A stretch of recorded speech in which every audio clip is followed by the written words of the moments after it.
Hello बच्चों, मैं हूं आपकी मेंटर प्रियंका और आप देख रहे हैं आपका अपना YouTube channel let's edu academy. बच्चों, आज हम क्लास 7th की ज्योग्राफी पढ़ने जा रहे हैं। उसका चैप्टर 5 पढ़ेंगे हम यहाँ पर। तो यहाँ पर चैप्टर 5 का नाम है वाटर, ठीक है, यानी कि जल। ठीक है, इस चैप्टर में क्या है इसके बारे में हम इस चैप्टर में जानेंगे। और वाटर के लिए वाटर का साइकिल क्या होता है ये भी हम इस चैप्टर में जानेंगे। ठीक है, और वाटर के क्या क्या सोर्सेज होते हैं ये सब भी हम इस चैप्टर में जानेंगे। बच्चों, अभी तक अगर आपने हमारे चैनल को लेट्स एडू एकेडमी को सब्सक्राइब ना किया हो तो बच्चों सब्सक्राइब जरूर कर लीजिएगा। प्लीज जब सब्सक्राइब जरूर कर लीजिएगा, क्योंकि अगर आप सब्सक्राइब करते हैं तो हमें भी इससे मोटिवेशन मिलता है और ज्यादा से ज्यादा लेक्चर्स बनाने के लिए। ठीक है, अगर आपको हमारे जो लेक्चर्स पसंद आते हैं तो लाइक जरूर कर दीजिएगा और शेयर अपने दोस्तों के साथ जरूर कर दीजिएगा। और हाँ, सब्सक्राइब करने के साथ साथ आप जो बेल आइकन है उसको जरूर प्रेस कर दीजिएगा ताकि आपको नोटिफिकेशन हमारे लेक्चर्स के मिलते रहें। तो चलिए अब शुरू करते हैं इस चैप्टर को। यहाँ पर देखिए क्या लिखा हुआ है। When you think of water, कि जब आप पानी के बारे में सोचते हैं, what images come to your mind? कौन सी इमेजेस यानी कौन से चित्र आपके दिमाग में आते हैं? You think of river, क्या आप रिवर्स के बारे में सोचते हैं? या तो मतलब कहने का कि आप रिवर के बारे में सोचते होंगे। द वाटरफॉल, या तो वाटरफॉल के बारे में सोचते होंगे। वाटरफॉल को हिंदी में जलप्रपात भी बोलते हैं। द पिटर पैटर ऑफ रेन ड्रॉप, यानी वर्षा की रिमझिम जो बूंदे होती हैं उनके बारे में भी आपने सोचा होगा। वाटर इन योर टैप, जो कि आपके घर में नलों में पानी आता है उसके बारे में भी आप सोच सकते हैं। Children love to float paper boat in rain puddles, जो बच्चे होते हैं वो क्या करते हैं जब बारिश होती है तो उसमें क्या बनाते हैं, पेपर की बोट बनाते हैं, यानी नाव बनाकर उसमें तैरने के लिए छोड़ देते हैं। ठीक है, by noon the puddle vanish, where does the water go? और कभी कभी ऐसा लगता है दोपहर के समय कि भाई आखिरकार जो पानी मान लीजिए कहीं पर भरा था वो पानी कहाँ चला गया। ये भी हम कभी कभी सोचते हैं कि मान लीजिए कहीं पर थोड़ा सा पानी भरा है, मान लीजिए आपकी छत में थोड़ा सा किसी बर्तन में कहीं पर भी पानी भरा है, तो वो सोचते हैं कि ये पानी था अभी इस बर्तन में, वो कहाँ चला गया। तो आखिर वो पानी कहाँ चला जाता है इसके बारे में हम इस चैप्टर में जानेंगे। The sun's heat causes evaporation of water into vapor, जो सन की जो हीट होती है यानी ऊष्मा होती है सूर्य की, उसकी वजह से भाप बनती है और कहाँ पर चली जाती है, एटमॉस्फेयर में चली जाती है। ऑफ वाटर इनटू वेपर, जो मीन्स वाष्पीकरण होके वो एक एज अ वेपर की तरह बन के कहाँ पर चली जाती है, एटमॉस्फेयर में चली जाती है। और वो किसका रूप लेती है, ऐसे बादलों का रूप ले लेती है। उसी से धीरे धीरे जब इतनी सारे बादल इकट्ठे हो जाते हैं तब उन्हीं से क्या होता है, बारिश होती है। अब देखिए, when the water vapour cool down, कि जब वाटर की जो वेपर है यानी पानी की जो भाप है तो क्या हो जाती है, ठंडी हो जाती है। It condenses and form cloud, और ठंडी होने के बाद क्या हो जाती है, एक जगह इकट्ठी होने लगती हैं और वो क्या करती हैं, बादल बनाना शुरू करती है। मीन्स बादल इनसे बन जाते हैं। From there, it may fall on the land or sea in the form of rain, snow or sleet. जो from there it may fall, ये क्या होता है, fall on the land, या तो फिर ये जो बारिश की बूंदें जो इकट्ठी हुई हैं और संघनित होकर बादल बना दिया है, तो ये या तो फिर बारिश के रूप में ये मतलब कहीं पर जमीन में भी गिर सकता है पानी, या फिर समुद्र में भी गिर सकता है पानी की बूंदें। Sea in the form of rain, कि समुद्र में भी अगर ये बारिश समुद्र के ऊपर हो रही है तो कहाँ पर पानी चल जाएगा, समुद्र में मिल जाएगा। और या तो फिर स्नो या स्लिट, अगर बर्फीली जगह के पास है तो ये क्या बन जाएगा, बर्फ बन जाएगा। या तो फिर अगर कहीं कहीं ऐसा होता है ये जो पानी है ओले के रूप में भी वर्षा हो जाती है। जैसे बच्चों कभी कभी आपने देखा होगा कि जब बहुत ज्यादा बारिश होती है, बहुत ठंडक सी होती है, उसमें ओले गिरते हैं यानी बर्फ के छोटे छोटे से टुकड़े होते हैं, तो उनको क्या बोलते हैं, स्लीट बोलते हैं। ओके, यहाँ पर बच्चों मैंने कुछ वोकैब्स लिख दी है ताकि आपको कहीं और ढूंढने की जरूरत ना पड़े, आपको एज अ नोट्स की तरह ये मैं जो चैप्टर वो कंप्लीट कर देती हूँ ताकि आपको कोई दिक्कत ना हो। तो यहाँ पर देखते हैं, the process by which water continually changes its form and circulates between ocean, atmosphere and land is known as the water cycle. कि the process by which, ऐसा प्रोसेस जिसकी वजह से वाटर कंटिन्यूली चेंज, कि जो पानी है वो क्या हो जाता है, लगातार चेंज होता रहता है यानी बदलता रहता है, इट्स फॉर्म अपना रूप बदलता रहता है, एंड सर्कुलेट्स बिटवीन ओशियन, और किनके बीच में सर्कुलेट होता रहता है, ओशियंस में सर्कुलेट होता रहता है यानी जो महासागर है वहां से सर्कुलेट होता रहता है। Atmosphere and land is known as the water cycle, कि जैसे देखिए सीधी सी बात यह है कि जो पानी होता है कहीं पर भी हो, पृथ्वी में कहीं पर भी हो, या समुद्र में हो सकता है, या फिर किसी नदी में हो सकता है, या फिर कहीं जमीन में भी कहीं पानी ऐसा होता है, या तालाब में भी हो सकता है। तो जब क्या होता है, जब सूर्य की बहुत ज्यादा गर्मी होती है तो ये जो पानी क्या कहता है, भाप की तरह बन जाता है और कहाँ पर, आसमान की ओर उड़ जाता है और बादल बन जाते हैं इससे। और वही बादल ठंडे होके मतलब क्या करते हैं, जब ठंडे जो सॉरी वेपर है, जो भाप है वो इकट्ठी हो जाती है, बूंदे इकट्ठी हो जाती है और क्या करती हैं, बादल बनाती हैं। और जब इसमें संघनन होता है, जब कंडेंसस होता है यानी एक साथ इकट्ठी हो जाती है, तो उसमें क्या हो जाता है, बादल बन जाती है। और इसी यही जो जब यही बादल क्या करते हैं, बारिश कराते हैं। ठीक है, अब यहाँ पर देखते हैं, ये साइकिल देख लीजिए बच्चों, जो मैंने अभी बताया उसको वो चीज आपको अच्छे यहाँ पर अच्छे से समझ में आ जाएगी। देखिए यहाँ पर पानी भरा हुआ है, ये तो या तो समुद्र हो सकता है या तो नदी हो सकती है कोई सी। अब ये देखिए यहाँ पर जमीन है, यहाँ पर भी पानी भरा है, लेकिन यहाँ से यहाँ पानी था, लेकिन क्या हो गया, वो इवेपोरेशन हो गया यानी कि वाष्पीकरण के द्वारा कहाँ चला गया, बादलों में चला गया। मान लीजिए थोड़ा बारिश हुई रही होगी और यहाँ पे पानी भर जाता है, आपने देखा होगा कि जैसे रोड में या फिर कहीं पर भी या फिर पार्क में अगर आप जाएं तो वहां पर क्या होता है, बारिश का जो पानी है वो भर जाता है, लेकिन धीरे धीरे एक दो दिन में वो क्या हो जाता है, अगर ज्यादा गर्मी पड़ी या फिर धूप ज्यादा तेज होती है तो उसी जगह का पानी क्या हो जाता है, सूख जाता है ना। तो वो जो पानी है वो कहाँ चला जाता है, वो भाप बन के बादलों में चला जाता है। ठीक है, अब यहाँ देखिए ये जो पहाड़ों से भी कुछ पानी बह रहा है ना, तो ये भी भाप के रूप में कहाँ चल जाता है, बादलों में चल जाता है। तो सीधी सी बात, अगर हम इस पानी से इस पानी को देखें तो ये पानी क्या होता है, भाप बन के देखिए यहाँ से गया कहाँ पे, कंडेंसस हो मीन्स संघनन होके मतलब बादल रूप के रूप में यानी क्लाउड के रूप में बन गया। और जब यही क्लाउड ज्यादा मतलब थोड़ा सा एक साथ इकट्ठे हो जाते हैं बहुत सारे बादल, तो फिर क्या करते हैं, यहाँ पर बारिश करा देते हैं। देखिए यहाँ पर बारिश हो रही है ना, प्रेसिपिटेशन यानी वर्षण इसको बोलते हैं हिंदी में, प्रेसिपिटेशन हो जाती है यानी वर्षा हो जाती है। अब देखते हैं, our earth is like a terrarium. Terrarium क्या होता है बच्चों, टेरेरियम यानी कि जब किसी कांच के बर्तन में कोई पौधा लगाया जाता है, मिट्टी डाल के कोई पौधा लगा के उसको ढक्कन बंद कर दिया जाता है, तो उसी को टेरेरियम कहते हैं। जहाँ जैसे कि यहाँ पर एग्जाम्पल दिया है और इसमें बताया है कि टेरेरियम को हम कैसे बना सकते हैं। ठीक है, तो इसको बच्चों आप खुद भी देख लीजिएगा, यहाँ पर लिखा है टेरेरियम के बारे में, it is an artificial enclosure for keeping small house plant, कि जैसे घरों में क्या होता है, लोग डेकोरेट करते हैं, मीन्स सजाने के लिए क्या करते हैं, छोटे छोटे पौधे जो होते हैं कांच के अंदर, कांच के बॉटल्स में इस तरह से बंद करके रख लेते हैं। तो इस जैसे वो जिनकी ग्रोथ ज्यादा नहीं होती, छोटे छोटी सी ग्रोथ होती है, इस वजह से वो उस कांच के बर्तन में आ जाते हैं। तो उसको क्या कहते हैं, एक एज अ टेरेरियम, कि ये बोल रहे हैं कि हमारे जो पृथ्वी है वो किसके जैसी है, टेरेरियम के जैसे है। क्यों है, the same water that existed centuries ago still exist today, कि जो पानी यहाँ पर बताया कि जो पानी अभी हम लोग यूज कर रहे हैं वो ऐसा नहीं कि वो सिर्फ आज ही का पानी है, ऐसा नहीं है कि वो आज ही हम लोगों ने इसको यूज किया है, लेकिन ये जो पानी बता रहे हैं वो पानी कब से, सदियों से यही पानी सर्कुलेट हो रहा है। मीन्स जो आज हम यूज कर रहे हैं पीने के लिए, तो हो सकता है जो हमारे पूर्वज हैं वो भी इस पानी को कभी पी रहे थे, है ना। क्योंकि जो पानी होता है वो क्या हो जाता है, इवेपोरेट हो जाता है और बादलों में चला जाता है, फिर वही बारिश होती है, फिर वो जमीन में आता है, फिर वही इवेपोरेट हो जाता है। तो इस तरह से क्या है, सर्कुलेशन यानी चक्रण चलता चलता रहता है। तो हो सकता है, यहाँ पर लिखा है, the water use to irrigate a field in Haryana may have flowed down the Amazon river 100 years ago, कि जो पानी हरियाणा के खेतों में, हरियाणा की जो फील्ड है तो वहां पर सिंचाई के लिए यूज होता है, तो हो सकता है यही पानी पानी कहाँ पे पहले 100 ईयर्स एगो मीन्स कई सौ साल पहले कहाँ पर बह रहा था, अमेजोन जो रिवर है, नदी है, हो सकता है ये पानी वही है जो हम लोग जो हरियाणा में सिंचाई के लिए पानी यूज होता है, हो सकता है ये जो पानी है ये अमेजोन रिवर का पानी हो सकता है।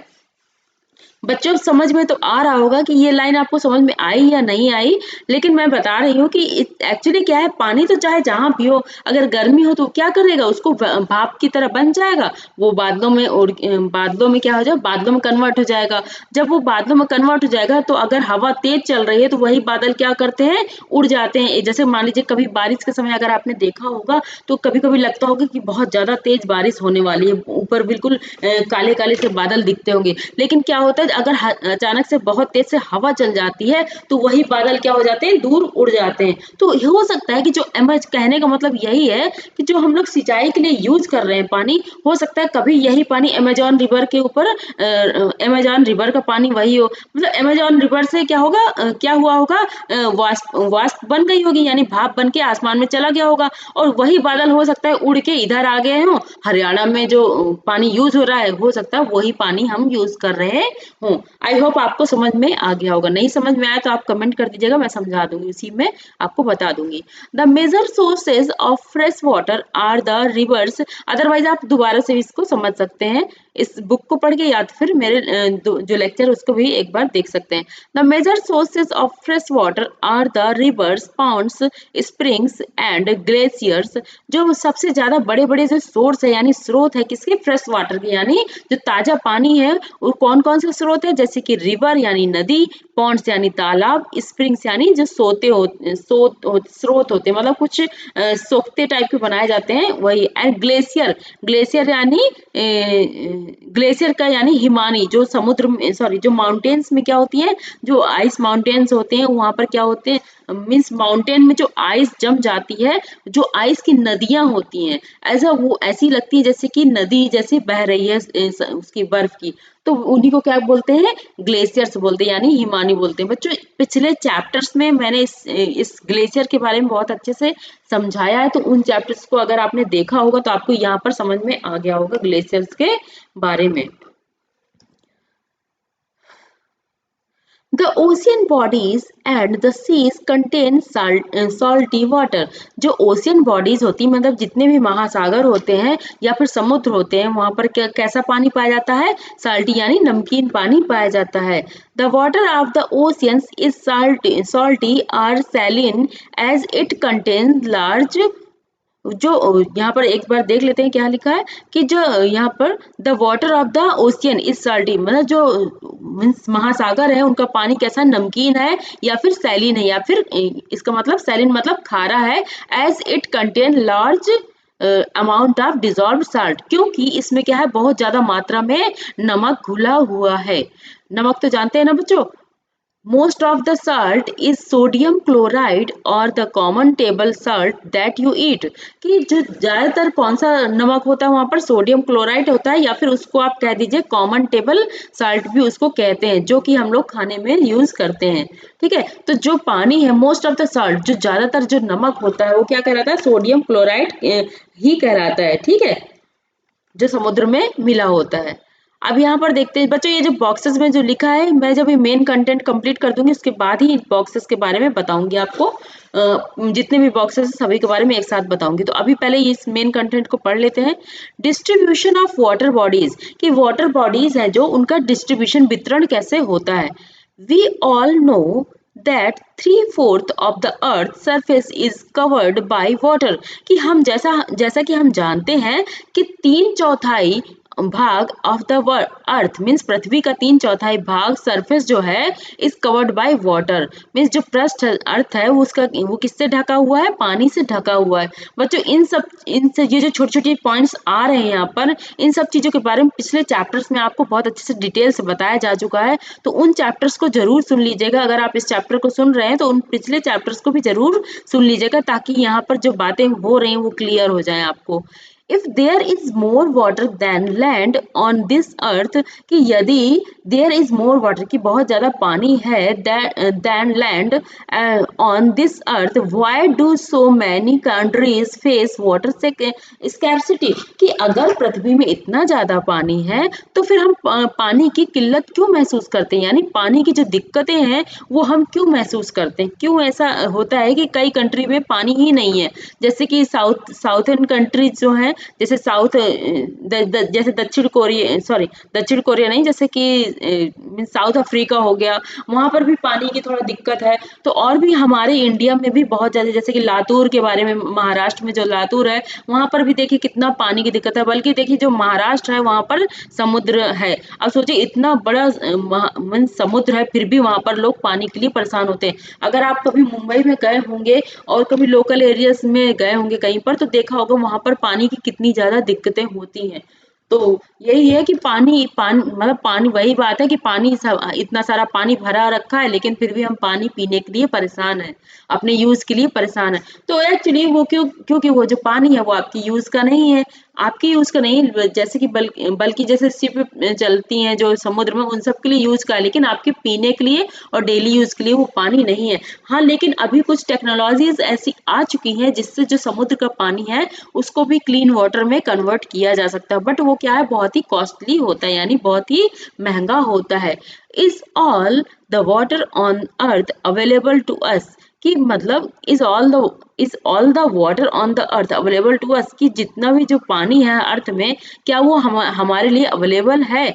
The following table gives the distribution of water in percentage, कि एक टेबल दिया है यहाँ पर बच्चों नीचे, उसमें बताया गया है कि पानी का जो वितरण है यानी डिस्ट्रीब्यूशन है, किन किन कहाँ कहाँ पर कितना कितना है। तो देख लेते हैं यहाँ पर, जो ओशियन है, यानी ओशियन मतलब महासागर, जितने भी महासागर हैं उनका टोटल जो पानी है परसेंटेज में बता रहे हैं 97.3% पानी कैसा है, सैलिन वाटर, यानी खारा पानी है। अब सोचिए खारा पानी पीना कितना मुश्किल होता है, कि जिसमें इतना ज्यादा नमक होता है, क्या आप उस पानी को पी पाएंगे? अगर पिएंगे भी तो वो आपकी जो बॉडी है, जो आपकी बॉडी है उसके लिए क्या है, बहुत ज्यादा हार्मफुल होगा, है ना। आइस कैप्स जो होती हैं उसमें क्या होती है, 0.0% क्या होती है, वाटर, फ्रेश वाटर। ये जितनी भी काउंटिंग है, देखिए यहाँ से ये एरो दिया हुआ है, ये बड़ा मीन्स दिया है कोष्टक, तो इसमें क्या बताया गया है कि फ्रेश वाटर में कौन कौन से, कहाँ कौन कौन से प्लेसेस आते हैं, मीन्स कौन कौन सी वाटर बॉडीज आती हैं। देखिए आइस कैप से ग्राउंड वाटर, ये जो जमीन से जो पानी निकलता है वो है आइस कैप्स, यानी जहाँ पर बर्फ जमी हुई है वो भी क्या है, फ्रेश वाटर। वो भी जब पिघल जाती है बर्फ तो वो क्या हमें प्रोवाइड करती है, फ्रेश वाटर प्रोवाइड करती है। और ग्राउंड वाटर जो पानी जमीन से निकाला जाता है वो भी तो फ्रेश वाटर ही होता है, क्योंकि वो भी क्या है, फिल्टर होके जमीन में पहुंचता है। फ्रेश वाटर लेक्स, और कुछ कुछ क्या होती है, लेक्स होती है यानी झील होती हैं, जो जहाँ पर क्या ताजा पानी पाया जाता है। Inland seas and salt lakes, और कहीं पर इनलैंड सीज होती हैं एंड सीज यानी समुद्र होते हैं। इनलैंड सीज मतलब कि जैसे जो समुद्र होते हैं उनसे थोड़ा सा मतलब अलग से कुछ झील सी ऐसी कुछ बन जाती हैं।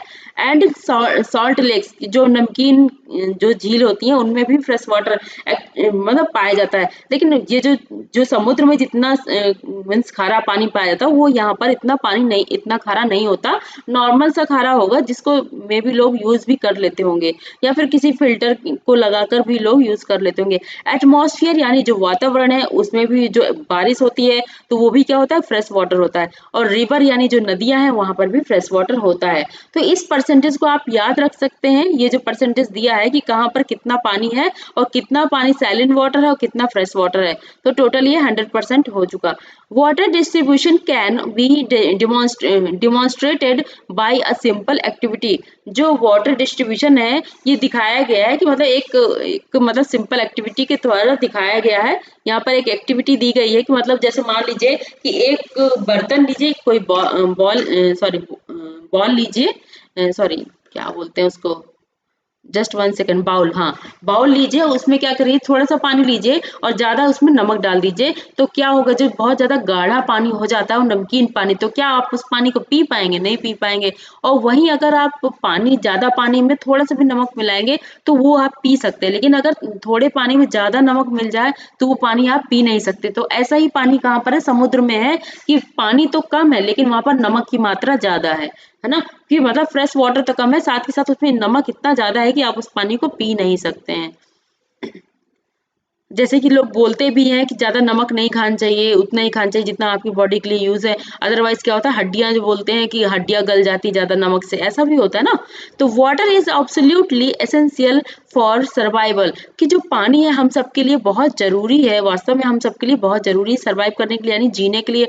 Water alone can quench out our thirst when we are thirsty. जो पानी जो होता है वो क्या करता है, हमारी जो प्यास होती है, हमें जब प्यास लगती है तो हम किसके लिए, जब बहुत ज़्यादा प्यास लगती है तो हम क्या ढूँढते हैं, पानी ढूँढते हैं, कि कहीं पर थोड़ा-सा भी पानी मिल जाए। मान लीजिए कहीं आप बाहर गए हैं और आपको वहाँ पर पानी नहीं मिल पा रहा है, तो आप कैसा महसूस करते हैं कि मतलब थोड़ा-सा भी, कहीं से भी पानी मिल जाए, भले ही 1 घूँट पानी मिल जाए, तो उससे क्या है, उस पानी से ही आपकी प्यास बुझती है, कि मतलब आपको जो, जैसे, क्योंकि अगर पानी नहीं पिएंगे तो मुँह सूखने लगता है, ऐसा कुछ होता है ना। Now don't you think we are wasting a precious resources when we use water carelessly. अब आप सोचते होंगे कि हम इतना पानी जो वेस्ट करते हैं, बहुत ही मतलब केयरलेस, की मतलब ध्यान नहीं देते हैं और मिसयूज करते हैं उसका, पानी का जो जो हमें मिल रहा है उसका हम मिसयूज करते हैं, मीन्स सही से उसका यूज नहीं करते और पानी को हम बहुत ज्यादा बर्बाद करते हैं।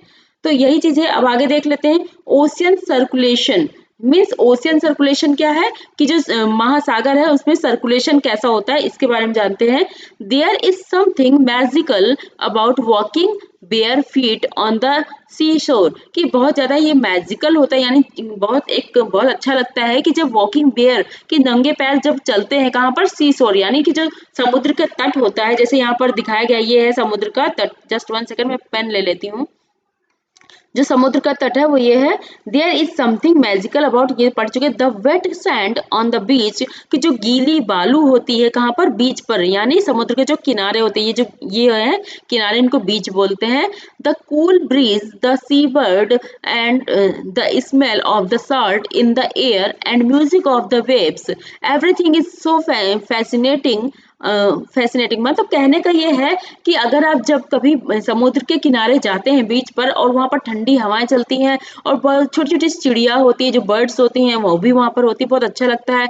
और जब स्मेल ऑफ सॉल्ट, जो नमक होता है समुद्र का, उसकी जो स्मेल होती है वहाँ पर, वो थोड़ी सी अलग होती है। और म्यूजिक ऑफ द वेव, जो लहरें होती हैं उनकी एक अलग सी म्यूजिक सी होती है, क्योंकि लहरें क्या होती हैं, ऊपर की ओर उठती हैं और फिर से नीचे हो जाती है, तो एक तरह से एक म्यूजिक की तरह उसमें वॉइस होती है, यानी आवाज सी लगती है। तो सब कुछ कितना मतलब बहुत ज्यादा अच्छा लगता है, मन को बहुत ज्यादा अच्छा लगता है। ये जो मीन्स एक सीनरी कह दीजिए, कि बहुत अच्छा वहां पर देख के लगेगा। Unlike the calm water of pond and lakes, ocean water keep moving continuously, कि जैसे जैसे कि क्या होता है कि काम वाटर, जो शांत वाटर होता है, यानी पानी के कहाँ कहाँ पे पानी पाया जाता है, शांत वाटर कहाँ पाया जाता है, जैसे कि तालाब हो गए, झीलें हो गई। Ocean water keep moving continuously, तो इनका जो पानी होता है वो क्या होता है कि मतलब लगातार क्या होता है, चेंज होता रहता है, यानी बदलता रहता है, मीन्स गतिशील रहता है।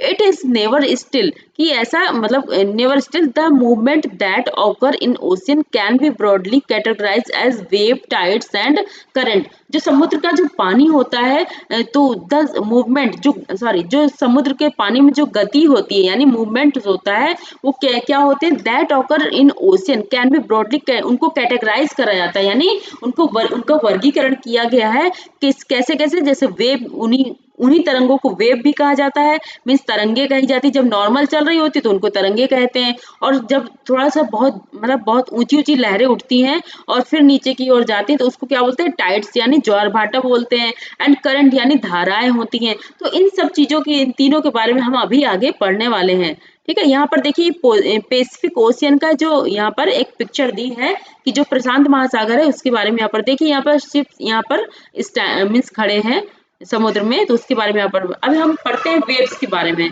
वेव्स यानी जो लहरें होती हैं उसके बारे में, यानी तरंगे होती है उसके बारे में हम यहाँ पर जानते हैं। When you are playing throw ball on the beach and the ball fall into the water, what happen? कि जब आप बीच में कभी खेलने जाते हैं यानी समुद्र के तट में जब कभी आप खेलने जाते हैं बॉल को लेकर, तो क्या होता है कि बॉल कभी कभी क्या होती है पानी में गिर जाती है, यानी कि जो समुद्र का जो पानी होता है वहां पर गिर जाती है। तब क्या होता है, it is the fun to watch how the ball gets washed back to the shore by the wave, कि ये बहुत ज्यादा देखने में बहुत ज्यादा अच्छा लगता है, बहुत ज्यादा आश्चर्यचकित करता है कि जो बॉल है जो पानी में गिर जाती है समुद्र के पानी में, वो लहरों के साथ वापस फिर से समुद्र तट पर वापस आ जाती है। व्हेन द वाटर, क्योंकि लहरें इतनी ऊंची होती है, वो लहरें कहाँ इस डायरेक्शन, जब डायरेक्शन इधर को होगा तो क्या होगी, लहरों के साथ साथ वो बीच में पानी बीच में वो बॉल आ जाएगी यानी समुद्र तट में। When the water on the surface of the ocean rises and fall alternately, कि जब जो पानी होता है, जो समुद्र का जो पानी, समुद्र में जो पानी होता है ऑन द सरफेस, जो पृष्ठ में जो समुद्र का जो लेयर होती है ऊपरी लेयर, वहां पर जो पानी होता है ऑफ द ओशियन राइजेस, वो क्या होता है ऊपर की ओर उठता है, एंड अचानक से फिर से मतलब ऊपर की ओर उठता है और गिरता है, ऐसे करके चलता रहता है कि एक बार उठेगा फिर वही जो उठता है वही फिर से नीचे की ओर जाता है, फिर उठती है लहर फिर नीचे, जैसे कि ऐसे जाती है, जैसे ये ऐसे लहरें होती हैं, ठीक है। तो ये क्या कहलाती है, दे आर कॉल्ड वेव्स, इनको क्या बोलते हैं, तरंगे बोलते हैं। अब आगे देखते हैं क्या है, ड्यूरिंग अ स्टॉर्म, कि जो तूफान होते हैं उस दौरान क्या होता है, the winds blowing at very high speed form huge wave, कि जो क्या होती है जब तूफान आते हैं तो उस समय जो हवा होती है बहुत तेज से क्या हो मीन्स बहुत तेज स्पीड से चलती है, मीन्स बहुत ज्यादा उसमें उस समय क्या होती है बहुत ज्यादा बड़ी बड़ी वेव्स बनती है, यानी जो तरंगे होती हैं बहुत ऊंची ऊंची और बहुत तेज तेज चलती हैं तरंगे। मान लीजिए हवा है, मान लीजिए कि लहर इधर की ओर आ रही है, इधर की ओर आ रही है और पीछे से हवा चल रही है, ठीक है, तो ऑब्वियसली जो जो लहरें हैं वो भी बहुत तेज से इधर की ओर आएंगी, है ना।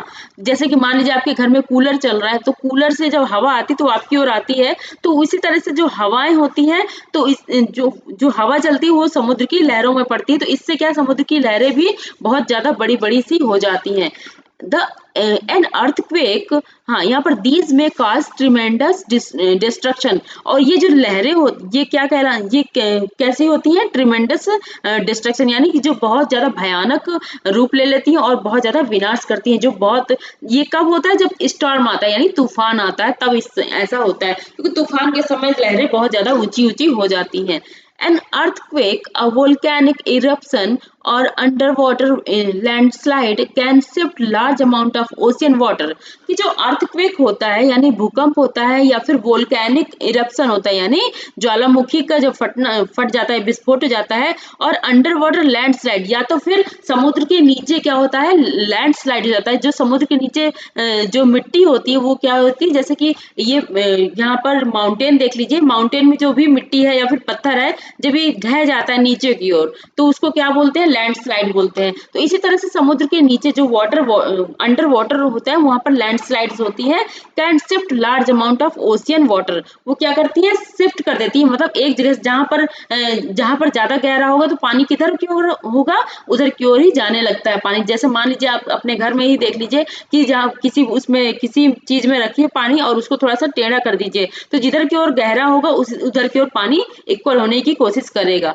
As a result a huge tidal wave called tsunami, जो बहुत ज्यादा ऊंची ऊंची लहरें होती हैं यानी ज्वार क्या होती है बच्चों, जो ऊंची ऊंची लहरें होती हैं उनको ही टेडल बोलते हैं, ठीक है। तो वेव वेव कॉल्ड सुनामी, उन टेडल को मीन्स बड़ी बड़ी लहरों को, ऊंची ऊंची लहरों को क्या बोलते हैं, सुनामी बोलते हैं।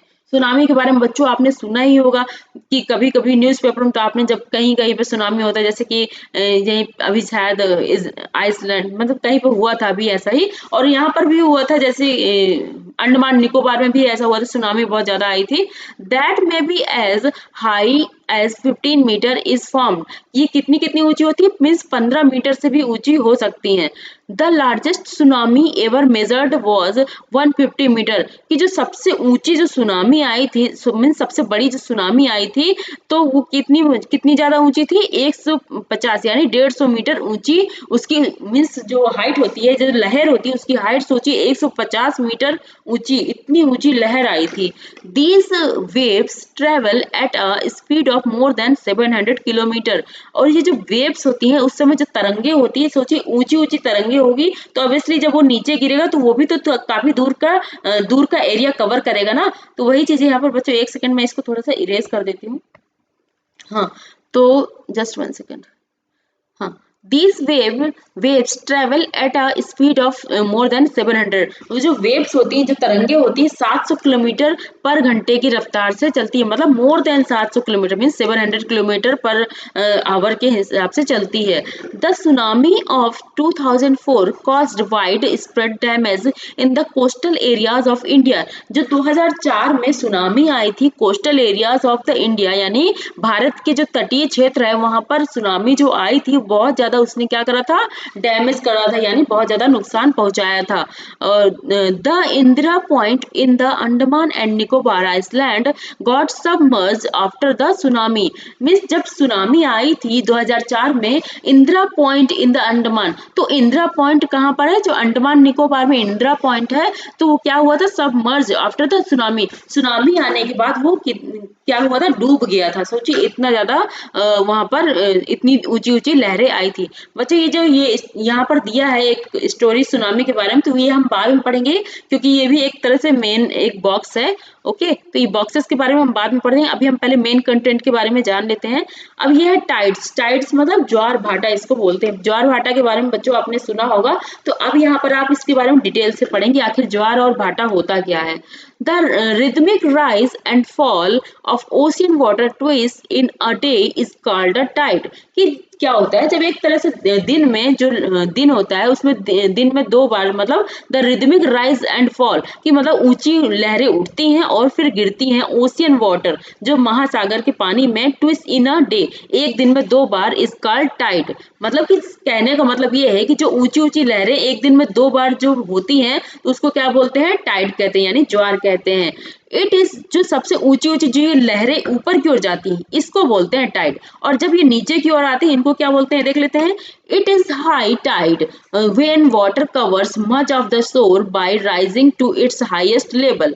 कि जब क्या होता है कि जो सबसे ज्यादा ऊंची लहर किसको बोलते हैं, सबसे ज्यादा ऊंचा जो मीन्स ज्वार किसको बोलते हैं, जब सबसे ज्यादा ये तट होता है, जैसे कि मान लीजिए यहाँ पर लहर आ रही है और ये यहाँ का समुद्र का तट है, यानी कि जो जैसे कि बीच होता है वो है, अगर ये जितनी ऊंची होगी तो वो जब वो गिरेगी लहर, तो जब वो पानी गिरेगा तो क्या होगा, उतना ही ज्यादा से ज्यादा कवर करेगा इस एरिया को। जैसे मान लीजिए आपने पानी यहाँ से फेंका तो पानी क्या होगा, उतने ही जाके उतने ज्यादा स्पेस को कवर करेगा। तो जितनी दूर तक वो जाता है, कवर करता है, तो क्या कहलाता है, मस राइजिंग। तो वो क्या बोलते हैं, हाईएस्ट लेवल बोलते हैं इसका, टाइड का, यानी ज्वार का। उतना ही इससे समझा जाता है कि ज्वार कितनी ऊंचाई कितना ऊंचा कितना ज्यादा आया है। कि मतलब जितना ज्यादा तट को कवर करता है, जितने ज्यादा से ज्यादा तट को कवर कर लेगा, यानी जितने ज्यादा तट को डुबो देगा, उसी को समझा जाएगा कि भाई कि जो ज्वार है वो बहुत ऊंची लहर आई है। ठीक है।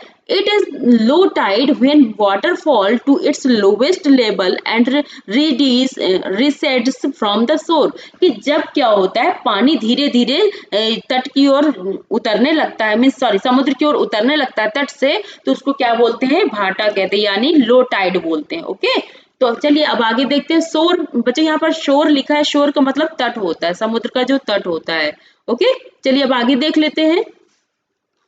यहाँ पर एक पिक्चर दी है, नीप टाइड एंड स्प्रिंग टाइड। नीप टाइड को हिंदी में बोलते हैं लघु ज्वार भाटा, और स्प्रिंग टाइड को बोलते हैं बृहद ज्वार भाटा। ठीक है, तो ज्वार का मतलब समझ में आया बच्चों, मतलब टाइड का मतलब समझ में आया कि जो हाई टाइड होता है तो कैसे हो, मीन्स उसको क्या कहते हैं, जो हाई टाइड का मतलब कि जितनी जो लहर होती है समुद्र की, जितनी ऊंचाई होती है उसको क्या बोलते हैं, हाई टाइड बोलते हैं। और जब वो नीचे की ओर गिर जाती है, कि जैसे मान लीजिए कि यहाँ पर ये जो गिरेगी पानी, जब ये पानी गिरेगा तो ऑब्वियसली जो कवर कर रहा है स्पेस को, यहाँ पर स्पेस को मतलब ये जो सरफेस है इसको कवर कर रहा है, अगर ये धीरे धीरे इधर की ओर समुद्र की ओर जाता है, मतलब कम होता जाता है, इस तट का पानी कम होता जाता है, तो उसको क्या बोलते हैं, भाटा बोलते हैं। मतलब कि वापस पानी चले जाता है, तो इसका मतलब गिरने को मतलब गिरने को भाटा बोलते हैं, मतलब और जो लहर ऊंची उठती है उसको बोलते हैं ज्वार। ओके, समझ में आ गया होगा। चलिए अब आगे देखते हैं।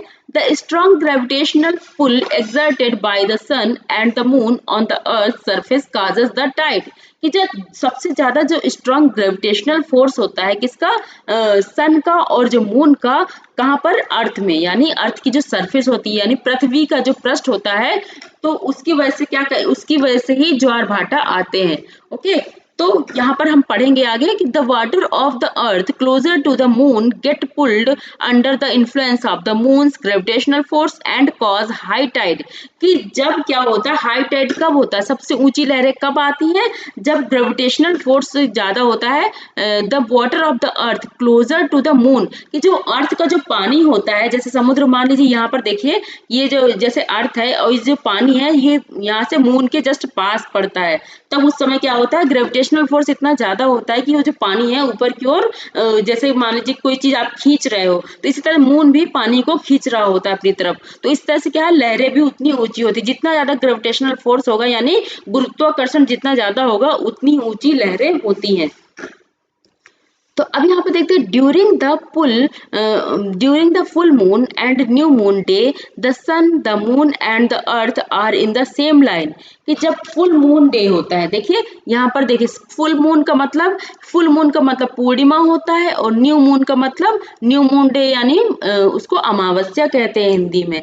तो बच्चों यहाँ पर देखिए, जो चंद्रमा है यानी मून है, वो यहाँ पर देखिए, यहाँ सन है, फिर मून है, और ये अर्थ है। ओके, तो यहाँ पर क्या होगा, अमावस्या होगी। क्यों अमावस्या होगी, क्योंकि हमारी जो अर्थ है, हमें उस समय क्या दिखता है, उस समय हमें चंद्रमा नहीं दिख पाता। क्यों, क्योंकि जो सन है, सन की रोशनी इस साइड पड़ रही है और यहाँ पर इस साइड में अंधेरा है। ठीक है, तो अंधेरा साइड हमें दिखता है, यहाँ पर जो मून का अंधेरा साइड है वही हम देख पाएंगे। लेकिन जब क्या होता है, सन इधर होता है, पृथ्वी बीच में होती है, और जो चंद्रमा है इधर होता है, तब क्या होता है, उस समय पूर्णिमा होती है, यानी जो सन की रोशनी है वो यहाँ पर पूरे में पड़ती है।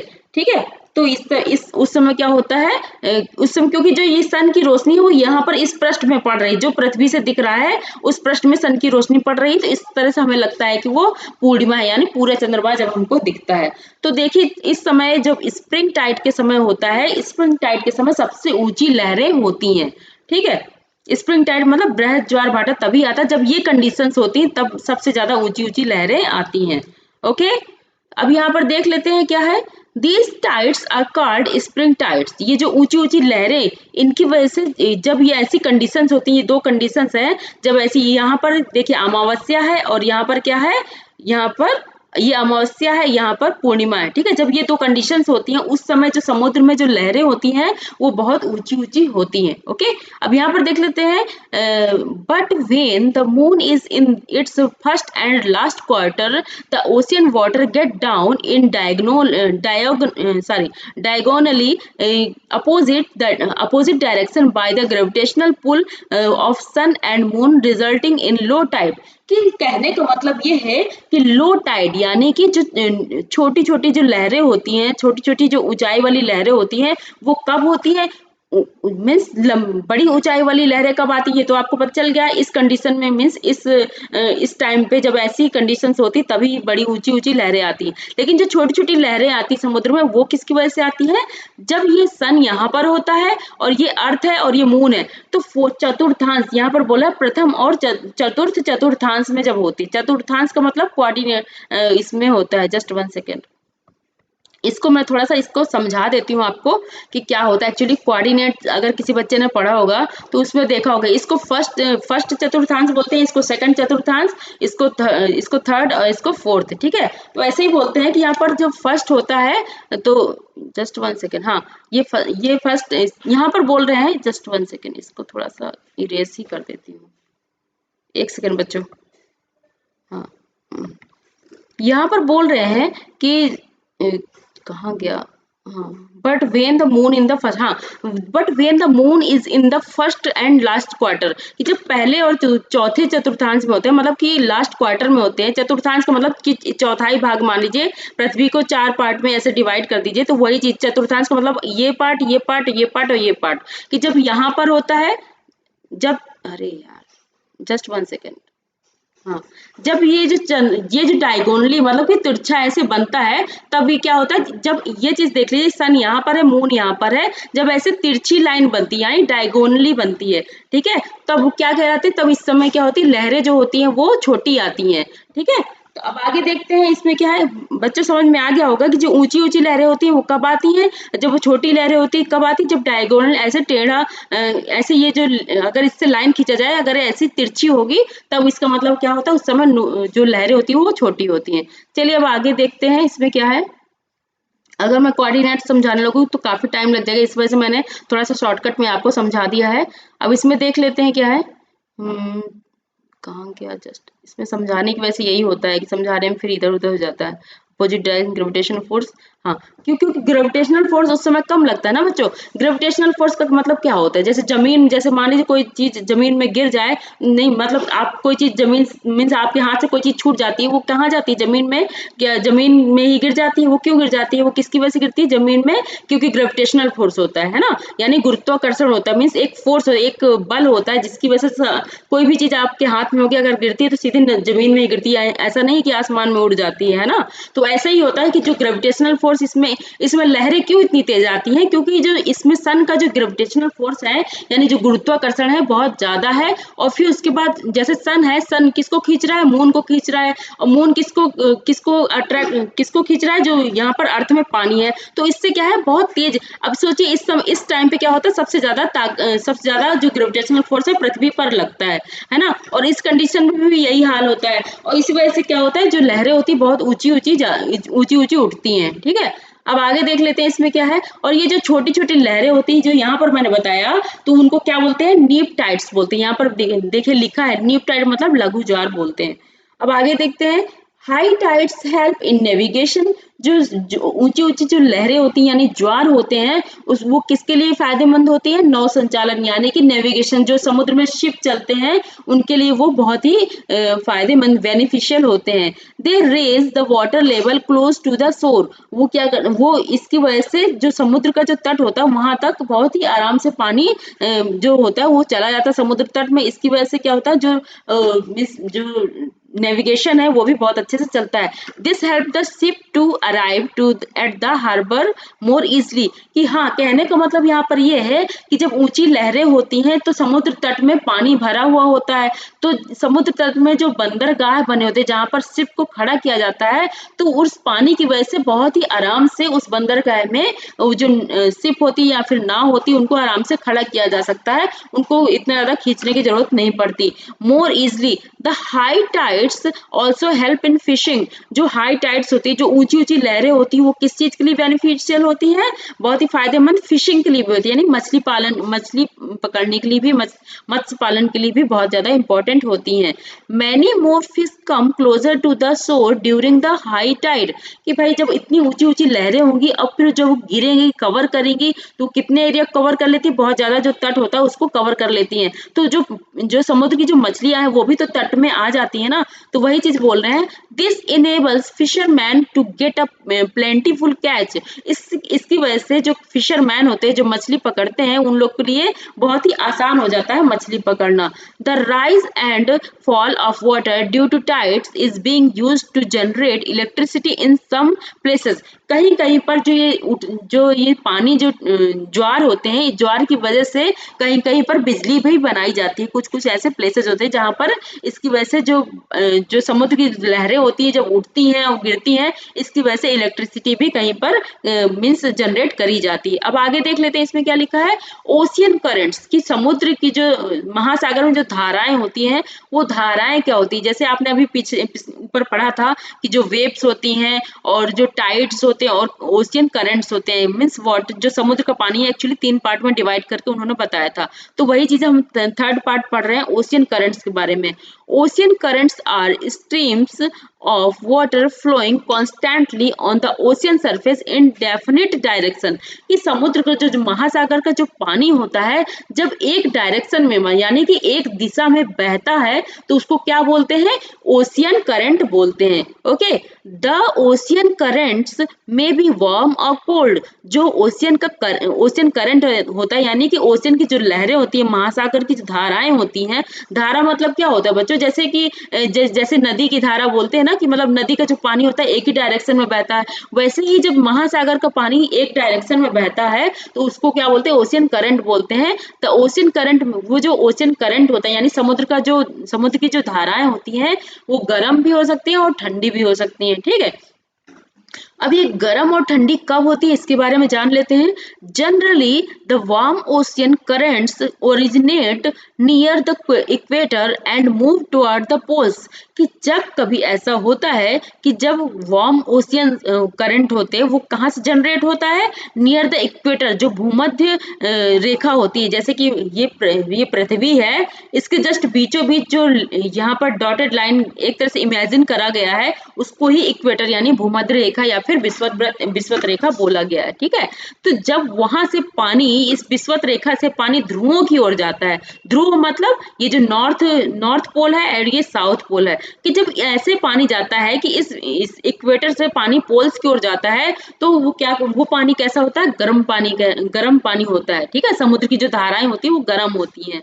और आगे देखते हैं, the cold current carry water from poles और हाईएस्ट लैटिट्यूड टू ट्रॉपिकल और लोअर लैटिट्यूड्स। कि जब क्या होता है, जो पोल्स से यानी जो ध्रुव होते हैं ऊपर की ओर, नॉर्थ ध्रुव और या साउथ ध्रुव, जब यहाँ से पानी इधर की ओर आता है, मतलब कि या तो ऐसे बहता है या तो फिर ऐसे बहता है, तो क्या होता है, वो पानी कैसा होता है, ठंडा होता है, ठीक है। ट्रॉपिकल, यहाँ पर लिखा latitude, just one second, the cold current carry water from polar, और या तो पोलर से होता है या फिर हाईएस्ट लैटिट्यूड, जो लैटिट्यूड है मतलब कि जो सबसे ऊंचा लैटिट्यूड का मतलब यही है जो सबसे ऊपर का लैटिट्यूड है, यानी जो अक्षांश है उसके बारे में बच्चों बताया गया है। तो सबसे ऊपर का अक्षांश कहाँ पर होता है, ऑब्वियसली ध्रुवों पर होता है यानी पोल्स पे होता है। तो उसके बारे में बताया गया कि भाई जब ठंडा पानी क्यों होगा, कि भाई पोल्स में क्या है, ठंडक ज्यादा है, तो जब वहां से पानी इक्वेटर की तरफ आएगा या फिर दूसरे पोल की तरफ आएगा तो ऑब्वियसली वो क्या होगा, ठंडा ही होगा, है ना। और क्योंकि जो यहाँ पर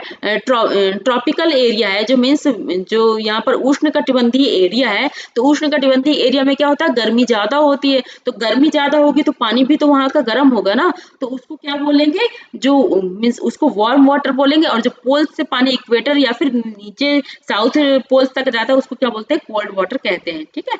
अब आगे देख लेते, समझ में आ गया होगा, अदरवाइज आप पिछले चैप्टर्स अगर आपने सही से पढ़े होंगे तो ऑब्वियसली आपको समझ में आ गया होगा बच्चों। अगर अभी तक आपने नहीं पढ़े उन चैप्टर्स को, क्लास 6 की एनसीईआरटी जो ज्योग्राफी की है उसको भी पढ़ लीजिए, लेक्चर्स पूरे कंप्लीट हैं। और क्लास 7th के भी अभी तक जितने भी लेक्चर्स है वो कंप्लीट किए जा चुके हैं, तो उनको भी आप कंप्लीट कर लीजिए, ताकि आपको जो आगे जो लेक्चर्स आने वाले हैं वो भी समझ में आ जाए। अदरवाइज क्योंकि यहाँ पर बहुत ज्यादा थोड़ी टेक्निकल टर्म्स होते हैं ज्योग्राफी में जो आपको इतनी आसानी से नहीं समझ में आ पाएंगे अगर आपको बेसिक जो चीजें हैं वो अगर नहीं आती हैं। तो चलिए देखते हैं यहाँ पर क्या लिखा है। The Labrador ocean current is cold current. जो लैब्रोडियन ओशियन करंट है यानी लैब्रेडर महासागरीय धाराएं हैं, वो क्या, इसको हिंदी में भी यही बोलते हैं, लैब्रेडर ही बोलते हैं। तो लैब्रेडर महासागर धाराएं होती है वो ठंडी धाराएं होती हैं, जबकि द गल्फ स्ट्रीम, जो गल्फ स्ट्रीम होती है यानी जो गल्फ धाराएं होती हैं वो कैसी कैसी होती हैं, गर्म धाराएं होती हैं। ओके, समझ में आ गया। ठंडी धाराएं अगर पूछा जाए तो लैब्रेडर होता है, अगर गर्म धाराएं पूछी जाए तो मतलब गल्फ स्ट्रीम होती हैं। अब आगे देख लेते हैं। The ocean current influence the temperature condition of the area. कि जो ओशियन का करंट होता है मीन्स ओशियन धाराएं होती हैं, कि अगर पानी ठंडा होगा तो जो वहाँ के आसपास का एरिया होगा तो उसका टेम्परेचर भी उसी के अकॉर्डिंग होगा। अगर पानी गर्म है तो वहाँ का एरिया का जो आसपास का एरिया वहाँ का टेम्परेचर भी गर्म होगा। अगर पानी ठंडा है तो आसपास के एरिया का टेम्परेचर भी मीन्स कम होगा, यानी माइनस में भी हो सकता है या फिर उससे थोड़ा कम हो सकता है, मीन्स सॉरी उससे थोड़ा सा मतलब कि जिसमें गर्म पानी हो सकता है उससे थोड़ी से नॉर्मल पानी भी हो सकता है। Okay, warm current bring about warm temperature over land surface. कि जो गर्म पानी होता है उसकी वजह से गर्म धाराओं की वजह से गर्म सरफेस हो सकता है लैंड का, या तो ठंडी धाराएं हैं तो उसकी वजह से ठंडी धाराएं हो सकती हैं। ओके, अब यहाँ पर लिखा the areas where the warm and cold current meet. कि जहां पर ऐसा क्षेत्र जहां पर गर्म पानी और ठंडा पानी एक जगह मीट करते हैं यानी मिलते हैं, provide the best fishing ground. तो वहां पर क्या होता है, सबसे ज्यादा मछली पकड़ने का, मछली पालन, मछली जहां से प्राप्त हो जाते हैं, एक वैसी वो जमीन बहुत अच्छी होती है मछली पालन के लिए एक्चुअली, है ना। तो क्योंकि भाई क्या होता है, थोड़ी सी गर्मी भी वहां पर होनी चाहिए, ठंडी भी होनी चाहिए, तो दोनों जब मिक्स होता है तभी, अगर मान लीजिए ज्यादा ठंडी है तो भी वहां पर लाइफ नहीं हो सकती, जहां पर ज्यादा गर्मी है तो भी लाइफ नहीं हो सकती। तो जब यहाँ पर जब दोनों मीट होते हैं, दोनों टाइप के टेम्परेचर, तो वहां पर लाइफ होती है। तो यही कह रहे हैं कि यहाँ पर फिशिंग ग्राउंड भी होते हैं वहां पर, ठीक है। अब आगे देख लेते हैं। हाँ, पूरे वर्ड में जस्ट 1 सेकंड, यहाँ पर क्या बताया है। हाँ, the area where the warm, कहने का मतलब यही कि ये पूरे संसार में जो पूरा वर्ड है उस हर पूरे संसार के लिए फॉलो होता है कि जहाँ पर ठंडा और गर्म पानी मीट करता है यानी मिलता है, तो वहां पर फिशिंग ग्राउंड बहुत अच्छा माना जाता है। पूरे संसार की बात ही की जा रही है।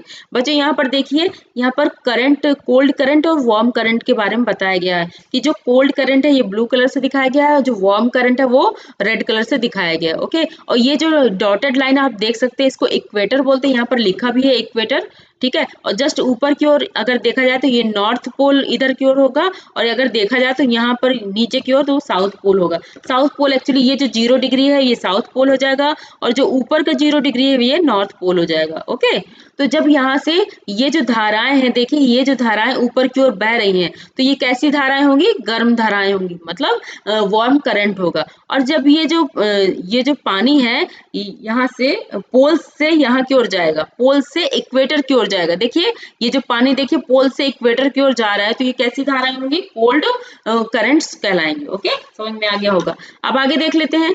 Seas around Japan and the eastern coast of North America are such example, कि ऐसे एग्जाम्पल्स बताए गए हैं कि जहाँ पर ऐसे प्लेसेस हैं, कहाँ पर, जापान में ऐसे प्लेसेस पाए जाते हैं। जापान का जो समुद्र है, आसपास समुद्र है जापान में, तो ऐसे एरियाज पाए जाते हैं जहाँ पर कोल्ड एंड वार्म करंट का एक मीन्स मीट करते हैं। Okay, and the eastern coast, और जो पश्चिमी तट है, कहाँ का, of north America, means north America में जो पश्चिमी तट है, मीन्स सॉरी जो पूर्वी तट है, ओके सॉरी फॉर दैट, जो नॉर्थ अमेरिका, जैसे मान लीजिए नॉर्थ अमेरिका है, उसका जो पूर्वी तट है, ईस्टर्न कोस्ट है, वहां पर भी क्या कहते हैं, जो मीट करता है यानी कि current, cold current and warm current वहां पर मीट करता है, तो वो भी वहां पर भी फिशिंग के लिए बहुत अच्छा ग्राउंड लेवल पाया जाता है। Okay, the areas where a warm and cold current meet also experience foggy weather, making it difficult for navigation, कि जहां पर ऐसे एरियाज होते हैं जहां पर current means warm current and cold current यानी कि गर्म धाराएं और ठंडी धाराएं मिलती हैं, तो वो वहां पर फॉग भी बहुत ज्यादा होता है, जिसकी वजह से जो शिप होते हैं वो भी, उनको चलाने में भी बहुत ज्यादा दिक्कतें आती हैं। जैसे फॉग मतलब कि वहां पर कोहरा होता है, फॉग क्योंकि गर्म और ठंडी धाराएं एक साथ मिलती हैं, तो वहां पर बहुत ज्यादा कोहरा भी होता है। जैसे कि आजकल ठंडियों में कोहरा होगा, उसके बारे में बता, उसी तरह से वहां पर भी कोहरा होता है। और इसकी वजह से, फॉग की वजह से, देखिए आपने सुना होगा न्यूज में कि गाड़ियों के बीच में टक्कर हो जाती है, क्योंकि वहां पर क्या है, क्योंकि देख नहीं पाती एक गाड़ी दूसरी गाड़ी को, मतलब देख नहीं पाती, इसकी वजह से क्या है, टक्कर हो जाती है। तो वैसे ही शिप चलाने में भी दिक्कतें होती है कि मान लीजिए कि एक शिप जा रही है, दूसरी शिप नहीं दिख पा रही है, तो इस तरह से एक्सीडेंट का भी क्या हो जाता है, खतरा हो जाता है ना। तो चलिए ये कंप्लीट हो चुका है चैप्टर्स बच्चों। तो चैप्टर में देख लेते हैं इस एक्सरसाइज को। एक्सरसाइज में जो क्वेश्चन नंबर 1 है, इसके सारे क्वेश्चंस करने हैं। अभी से आप A4 शीट बना लीजिए, और इन क्वेश्चंस के जो आंसर है, पहले क्वेश्चन लिखिए और आंसर लिखिए, इसकी प्रैक्टिस करने की कोशिश करिए। ओके बच्चों, अब यहाँ पर देखिए सेकंड नंबर का क्वेश्चन, क्योंकि चैप्टर जो है, चैप्टर में बहुत अच्छे से डिटेल से एक एक लाइन से पढ़ाती हूँ, तो ऑब्वियसली आप इसके जो क्वेश्चन है बहुत अच्छे से कर पाएंगे। यहाँ पर दिखा है क्वेश्चन नंबर 2, गिव रीजन, कि ओशियन वाटर इज सॉल्टी, किसकी वजह से सॉल्टी है, ऑब्वियसली सोडियम क्लोराइड की वजह से सॉल्टी है ना। The quality of water is deteriorating, means in सब सारे जितने भी क्वेश्चन है इसके बारे में बच्चों आपको करना है। यहाँ पर टिक द करेक्ट आंसर, जो करेक्ट आंसर है वो भी आपको यहाँ पर टिक, ये वाला भी क्वेश्चन आपको करना है, एंड 4th क्वेश्चन भी आपको करना है। बच्चों ये जब एनसीईआरटी कंप्लीट हो जाएगी, तो इन सब के बाद मैं इनकी जो एक्सरसाइज है वो भी मैं कंप्लीट करवाने की पूरी कोशिश करूंगी। ओके, तो चलिए देख लेते हैं अब आगे, इसमें कुछ चीजें दी हुई हैं, जस्ट 1 सेकेंड। हाँ, कुछ चीजें जो बॉक्सेस में थी वो हम देख लेते हैं क्या है। ये तो हमने देख लिया था, टेरेरियम के बारे में बच्चों देख लिया था कि क्या होता है। यहाँ पर कुछ लिखा हुआ है कि कैसे इसको बनाया जाता है, एक्चुअली टेरेरियम को कैसे बना सकते हैं आप घर में, इसके बारे में बताया। तो ये बच्चों आप खुद भी पढ़ लीजिएगा। अब आगे देख लेते हैं क्या है। यहाँ पे लिखा world major seas lakes and river, कि जो संसार में जो बड़ी बड़ी जो बहुत बड़े बड़े समुद्र हैं, लेक्स हैं और जो रिवर्स हैं, इसके बारे में यहाँ पर एक मैप दिया है, इसको आप देख लीजिएगा। और क्या दिया है यहाँ पर, डू यू नो में एक बॉक्स है। Salinity is the amount of salt in grams present in 1000 gram of water, कि 1000 ग्राम पानी में जितना नमक पाया जाता है। सैलिनिटी इज द, सैलिनिटी क्या होता है, मीन्स खारापन क्या होता है, is the amount of salt, कि 1000 ग्राम पानी में जितने ग्राम ज्यादा नमक प्रेजेंट होता है यानी पाया जाता है, उसको सैलिनिटी कहते हैं यानी खारापन कहते हैं। The average salinity of the ocean is 35 part पर 1000, कि जो समुद्र में अगर देखा जाए, जो महासागर में पाया जाता है, तो 1000 का 35% नमक उसमें पाया जाता है। ओके, अगर 1000 उसमें पानी है तो 35 पार्ट उसमें क्या है, नमक पाया जाता है। ओके, अब आगे देख लेते हैं। यहाँ पर dead sea in Israel has salinity of 340 gram per litre of water. सोचिए कितनी ज्यादा है, यहाँ पर 35 पार्ट है और यहाँ पर 340 ग्राम है, मीन्स 1 लीटर पानी में 340 ग्राम नमक पाया जाता है। कहने का मतलब ये है, swimmers can float in it because the increased salt content makes it dense, कि स्विमर जो होते हैं इस पानी को यूज करते हैं किसके लिए, मीन्स जस्ट 1 सेकेंड, फ्लोट करने के लिए यानी तैरने के लिए इसमें जो स्विमर होते हैं इस पानी का यूज करते हैं। कहाँ पर, डेड सी जो होता है यानी कि जो मृत सागर इसको बोलते हैं हिंदी में। और इसमें कुछ लिखा है, हाँ यहाँ पर लिखा है March 22 is celebrated as world water day when the need to conserve water in is reinforced in different ways, कि जो 22 मार्च है उसको सेलिब्रेट किया जाता है as world water day, means कि संसार जो पूरा वर्ल्ड वाटर डे मीन्स पूरे संसार में एक वाटर डे मनाया जाता है। When the need to conserve, उसमें ये लोगों को जागरूकता फैलाने की कोशिश की जाती है कि भाई जो पानी है, बारिश का जो पानी है उसको सही से उसका संरक्षण कीजिए, उसका बचाव करिए, ताकि जो हमें पीने का पानी है वो हमें दिक्कत ना हो, और जो पानी है उसको भी सही से यूटिलाइज करें, फालतू वेस्ट ना करा किया जाए, है ना। Waves are formed when wind scrape across the ocean surface, कि जो वेव्स होती हैं आर फॉर्म्ड कैसे बनती है, व्हेन विंड स्क्रैप, कि भाई जैसे जैसे हवा चलती है, मान लीजिए ज्यादा तेज हवा चलती है तो उतनी तेज वेव्स, उसकी जो लहरें वो भी उतनी ही तेज होंगी, है ना। ये चीज तो मैंने आपको समझा ही दिया है। Tsunami is a Japanese word, जो सुनामी वर्ड है, टी सुनामी करके लिखा है, वो क्या है, एक जापानीज वर्ड है, मीन्स जापानी शब्द है। दैट मीन हार्बर वेव्स, उसका मतलब होता है harbour waves. Okay, as the harbour get destroyed whenever there is tsunami, जो ये क्या होते हैं, बहुत ज्यादा जहां भी ऐसा मिस सुनामी आती है वहां पर बहुत ज्यादा डिस्ट्रॉय यानी विनाश हो जाता है, मतलब बहुत ज्यादा तितर बितर हो जाता है सारा कुछ, जब पानी इतना ज्यादा फैल जाता है, गाड़ियां भी बह जाती हैं, इतना ज्यादा पानी जो एरिया जहाँ पर लोग रहते हैं वहां पर भी वो पानी पहुंच जाता है, इतनी ऊंची ऊंची लहरें होती हैं कि पूरे पूरे एक सिटी भी डुबो देती है, इतना ज्यादा भयानक वहां पर पानी होता है। अब आगे देखते हैं इसमें कुछ है क्या, और बॉक्सेस एक्टिविटी है, ये तो आप देख लीजिएगा, इसमें कुछ ऐसा बताने वाला है नहीं। तो चलिए ये कंप्लीट हो चुका है। अब ये बॉक्स है एक सुनामी के बारे में, इसको थोड़ा बच्चों देख लेते हैं। सुनामी यहाँ पर लिखा है, सुनामी द अर्थ पैंडेमोनियम, यानी जो पृथ्वी में बहुत भयानक सा तांडव की तरह, बोलने मतलब बहुत ज्यादा इसने मीन्स परेशानी खड़ी कर दी लोगों के लिए, बहुत ज्यादा मीन्स हलचल मचा दिया, कहने का मतलब ये है। सुनामी और द हार्बर, यानी हार्बर मतलब बंदरगाह होता है, wave struck havoc in the Indian ocean of the 26 दिसंबर 2004। बच्चों इस जो ये बॉक्स है इसमें कहने का मतलब ये है, जो इंडियन ओशियन है यानी हिंद महासागर है, वहां पर बहुत ज्यादा ऐसी सुनामी आई थी। ठीक है, कब आई थी, 26 दिसंबर 2004 में। The wave was the result of the earthquake that had its epicentre close to the western boundary of Sumatra. उसका जो एपी सेंटर था, एपी सेंटर के बारे में बच्चों मैंने पिछले चैप्टर्स में पढ़ाया है, उसको आप देख लीजिएगा, फिर भी मैं यहाँ पर बता देती हूँ। एपी सेंटर क्या होता है, जैसे कि जो धरती के नीचे एक सेंटर होता है उसके जस्ट ऊपर जो सरफेस में होता है, जो पृथ्वी के जो सरफेस होता है उसको एपी सेंटर बोलते हैं। ठीक है, कि जैसे मान लीजिए भूकंप यहाँ से उठा और वो क्या है, जो मेन सरफेस है वो यहाँ पे आया, जो मेन सरफेस होता है उसको बोलते हैं AP centre. Okay, the magnitude of the earthquake was, वहां पर जो मैग्नीट्यूड था 9.0 रेक्टर पे मापा गया था। ओके, अब यहाँ पर देख लेते हैं क्या है।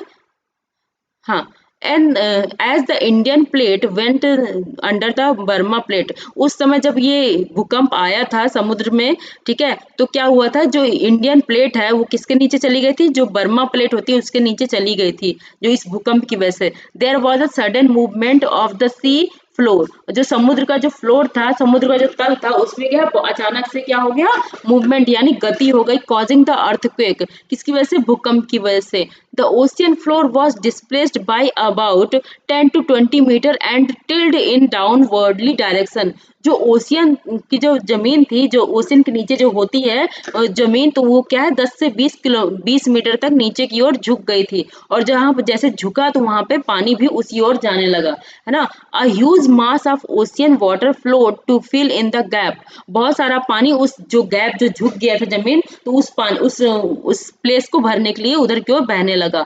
बीइंग क्रिएटेड बाय डिस्प्लेसमेंट, इसकी वजह से क्या हुआ, बहुत ज्यादा विस्थापन हो गया, मतलब एक जगह से दूसरी जगह पानी हलचल होने लगी।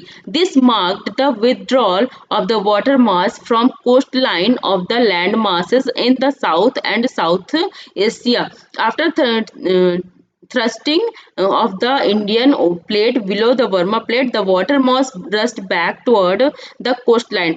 Tsunami travel at a speed of about 800, जो सुनामी आई थी एक्चुअली क्या है, जो इतना ज्यादा भूकंप वहां पर आया था कि इतनी ऊंची ऊंची लहरें उठी थी, जिसकी वजह से इतनी ऊंची लहरें थी कि जिसकी जो स्पीड थी तो वो कितना ज्यादा थी, 800 किलोमीटर प्रति घंटे की रफ्तार से वो लहरें थी।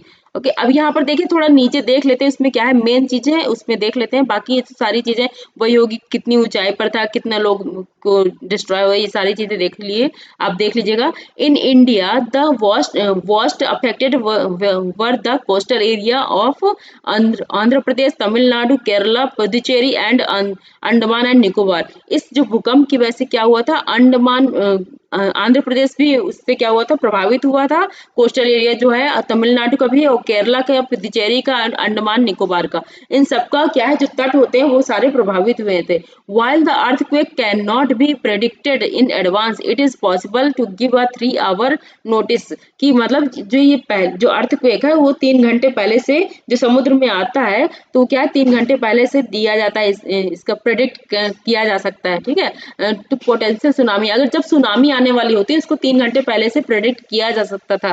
सच early warning system are in place across the Pacific ocean, कुछ ऐसे सिस्टम जो होते हैं जो कि बता देते हैं 3 घंटे पहले से कि भाई सुनामी आने वाली है, लेकिन क्या हुआ था, पैसिफिक ओशन होता है जो, तो मीन्स प्रशांत महासागर, वहां पर तो ऐसे सिस्टम्स लगे थे, मशीन्स लगी थी, but not in the Indian ocean, जो हिंद महासागर थे वहां पर ऐसे कोई भी सिस्टम्स यानी कोई भी मशीन नहीं लगी थी जो कि बता सके लोगों को कि सुनामी आने वाली है।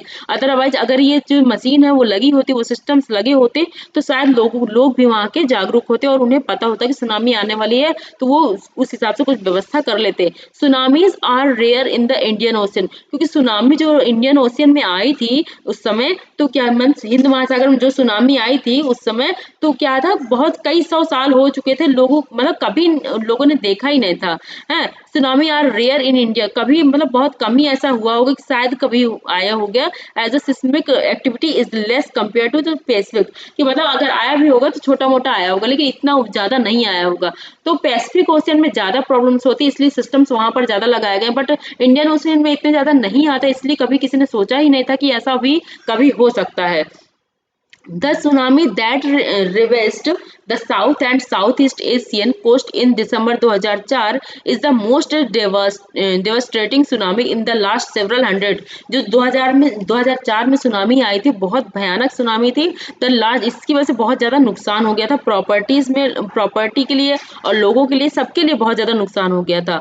अब इसलिए जब हो गई, the first indication that tsunami is approaching is the rapid withdraw of water from the coastal region followed by by destructive wave when this happen on the coast instead of people को। बच्चों क्या हुआ था कि जब वहां पर इतनी ज्यादा ऊंची ऊंची लहरें हुई थी तो लोगों ने, क्योंकि कभी देखा नहीं था हिंद महासागर के जो तटीय एरिया है, लोगों ने कभी देखा नहीं था कि इतनी भयानक भयानक ये क्या है एक्चुअली, है ना, कि मतलब इतनी ऊंची ऊंची लहरें क्यों आ रही। लोग उसको देख के इतने आश्चर्यचकित थे और उसको देख रहे थे, उसको निहार रहे थे। कोई तो वीडियो भी बनाने लगा रहा होगा या कुछ भी करने लगा रहा होगा। तो इस तरह से देखने के लिए, उसको देखने के लिए इतने लोग इकट्ठे हो गए कि जब वो सुनामी का जो पानी था, इतनी ऊंची ऊंची लहरों का जो पानी था, सोचिए 800 किलोमीटर प्रति घंटे की रफ्तार से वो पानी आ रहा था, है ना। तो और वो भी इतनी ऊंची लहर थी कि वो क्या हुआ, सीधा इतनी सारे लोगों को क्या हुआ, डुबो दिया। जितने लोग उत्साहित थे, जितने लोग देख रहे थे उसको, कि भाई बहुत ज्यादा खुश थे, अरे वाह इतनी अच्छी चीज तो हमने कभी देखी नहीं अपनी लाइफ में। वही चीज होती है, जैसे देखने के लिए कुछ होता है तो लोग खड़े हो जाते हैं, उसी तरह से वहां पर भी लोग खड़े हो गए और वो जितने लोग खड़े थे, इतने सारे लोग सभी के सभी उस पानी में बह गए और खत्म हो गए, है ना। और या फिर कुछ लोग बच भी गए होंगे, अगर जिनको तैरना अच्छे से आता होगा तो मे भी शायद बच गए होंगे, है ना। तो यही चीजें हैं कि सुनामी कितनी भयानक थी 2004 की, ये चीज यहाँ पर बताई गई। तो बच्चों ये चैप्टर, जो चैप्टर 5 है वो कंप्लीट होता है। अब हम नेक्स्ट चैप्टर में मिलेंगे जो कि चैप्टर 6 होगा, और हो सकता है नेक्स्ट अभी पॉलिटी का भी लेक्चर लूँ मैं।